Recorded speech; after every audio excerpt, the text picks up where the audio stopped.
So the ET-5 stainless steel and the ET-5 titanium are the exact same tip with every spec and measurement except for one stainless steel and one's titanium. You can always test that with a magnet. As you see, the stainless steel sticks and the titanium doesn't. Even though they're so similar, they are going to move the metal completely different.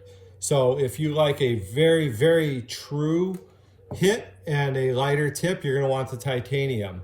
And if you want, and it's almost imperceptible to put a number on or something, but the stainless steel is going to be more forgiving than the titanium. Now, when I say forgiving, I mean it's not going to be as dramatic of a shot.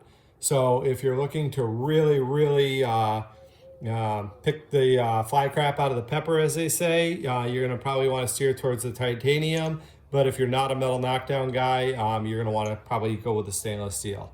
And a lot of techs that are metal knockdown guys use both, and they love them, and they tell me they're for different reasons, but I'm not really a metal knockdown guy. Which takes me to something that I'm going to show you as a little trick my buddy Sal taught me. Is when you're using a metal knockdown, you're going to use your edgy tape, okay?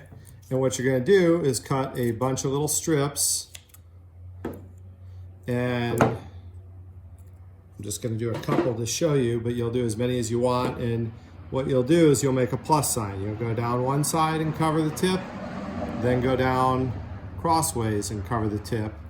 And you're going to do that once, twice, 3 times, whatever amount of padding you want on there. And then what you're going to do is take a little bit longer strip and go around the base of that to hold it all tight so that it doesn't come off.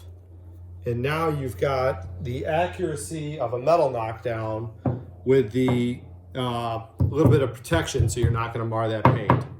So that's a little tip using edgy tape.